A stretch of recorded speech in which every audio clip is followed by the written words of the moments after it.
Whatever it takes to get you to try harder, read more, set your goals, and go for it. Here's the next attitude disease. Over-caution. Some people never will have much. They're too cautious. Now, you can also be too reckless, but you can also be too cautious. This is called the timid approach to life. And my caution was always the risk. Risk used to drive me right up the wall. I used to say, what if this happens? It's called the language of the poor. What if this happens? And on top of that, if this was to happen, look at the fix I'd be in. I better not try. I could always ace myself out. Then I'll tell you what changed my whole life when I finally discovered it's all risky. The minute you were born, it got risky. If you think trying is risky, wait till they hand you the bill for not trying. If you think investing is risky, wait till you get the tab for not investing. See, it's all risky. Getting married is risky. Having children is risky. Going into business is risky. Investing your money is risky. It's all risky. I'll tell you how risky life is. You're not going to get out alive. That's risky. The Englishman says, well, if that's the way it's going to work out, let's give it a go. Right, that's what it's for. Give it a go. Somebody says, yeah, but I'm looking for safety and security. Fine, then huddle in a corner. We'll cover you with a sheet, bring you 3 meals a day. And we'll protect you, feed you, look after you, care for you. We won't let anything happen to you, and you'll probably live to be 100. The guy said, well, yeah, I'd live to be 100. But what a way to live. Right. What a way to live, safe and secure. Don't ask for security. Ask for adventure. Better to live 30 years full of adventure than 100 years safe in the corner. And see, it's not important how long you live. What's important is how you live. Here's the next attitude disease. We're almost through with this motley list. In fact, we're almost through. Hang on. The next one is pessimism. Pessimism, the deadly disease of always looking on the bad side, the problem side, the difficult side, checking all the reasons why it can't be done. The poor pessimist leads an ugly life. He doesn't try to figure out what's right. He tries to figure out what's wrong. He doesn't look for virtue. He looks for faults. And when he finds them, he's delighted. How ugly. This is the poor guy who looks through the window, doesn't see the sunset. He sees the specks on the window.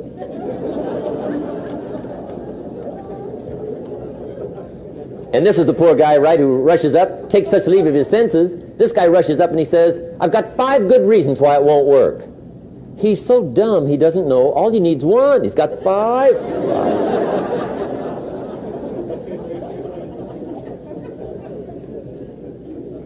To the pessimist, the glass is always half empty. To the optimist, the glass is half full. Why would the same measure affect people 2 different ways? Answer, it all depends on how you look at it. Our lives are mostly affected by the way we think things are, not the way they are. The way we think they are affects us most. There's a subject we don't have time to get into tonight called better thinking habits. One of the major things Shove taught me when I met him, he said, poor thinking habits keeps most people poor. Not poor working habits. Most people work hard, but they don't think hard. And Shove taught me that the mind is like a factory, a mental factory. And whatever you think about all day long pours ingredients into this mental factory. And that's what builds the economic, social, financial fabric of your life. He quoted me a Bible phrase that says, as you think, so you become. How awesome. When he talked about poor thinking habits, he had me. I used to start the day reading the morning newspaper. I mean, you can believe that or not. I'd get a cup of coffee and read the paper. I'd load up on wars and riots and murders and stabbings and killings and bank robberies and muggings and car wrecks and tragedies. I'd even read the back pages. I seem to like that stuff for some weird reason. I'd load up on all that, and then I'd start the day. You can imagine the kind of days I used to have. You walk around on your financial knees. They call you economic peewee.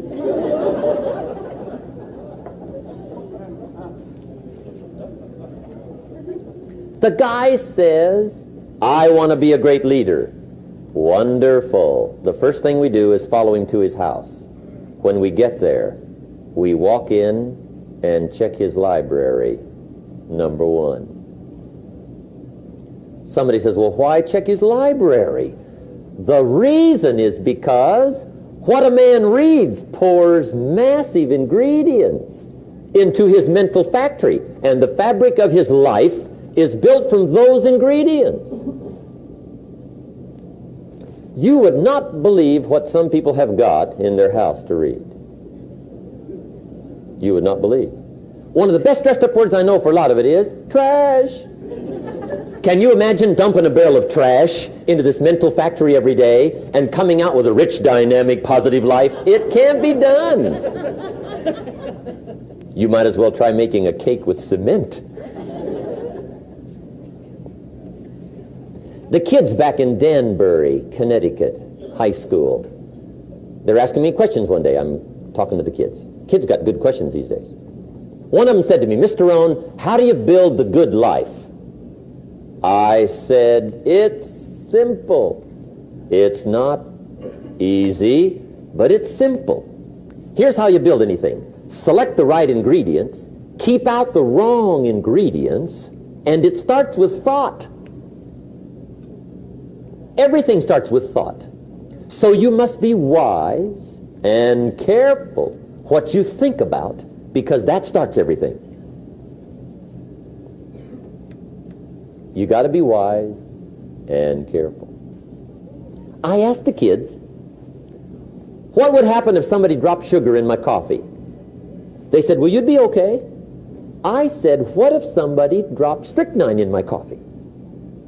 They said, well, you'd be dead. I said, correct. Lesson one, life is both sugar and strychnine. You gotta be careful. I said, what if my worst enemy drops in the sugar? They said, will you be okay? I said, what if my best friend, even by accident, drops in the strychnine? They said, well, you'd be dead. I said, correct. Lesson two, watch your coffee.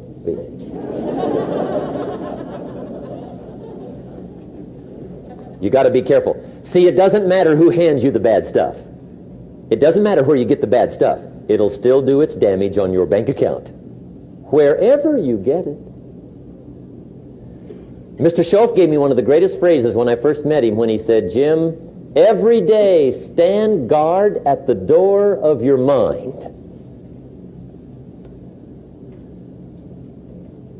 How important. Stand guard at the door of your mind. And you decide what goes into your mental factory. Don't let anybody just dump anything they want to in your mental factory, because you've got to live with the results. Okay, here's the last disease, and we're through with this list. In fact, we're almost through. Hang on. The last subject is very brief. The last disease, but this one is deadly. Engage in this one, indulge in it even slightly, and you might as well forget the future, because it's going to forget you. Complaining, crying, whining, griping, a Bible word called murmuring. See, that'll ace your future. Spend 5 minutes complaining, and you have wasted 5. And you may have begun what's known as economic cancer of the bone. Surely they will soon haul you off into a financial desert and there let you choke on the dust of your own regret. I hope I said that well, so you won't forget. It's a deadly disease. If you don't think it's bad, ask the children of Israel of Old Testament fame. Typical of us all, their story just happened to get in the book. Story says, children of Israel were slaves. God performed a series of dazzling miracles and got them out. And now they're heading for the promised land. Remember the story? Heading for the promised land. Tragedy of the story, they never got there. Reason. From day one, they started to complain. They griped about the water. They griped about the weather. They whined and cried and griped about the food. They griped about the leadership. They whined and cried because it was too far, too cold, too hot, too difficult, too miserable. I mean, they whined and cried for years. Finally, God said, I've had it, trip canceled. Or something like that. The story says they died in the desert, never got to the promised land. Which I think means two things. Indulge in this long enough, you get your future canceled. And I guess it also means even God himself can only take so much.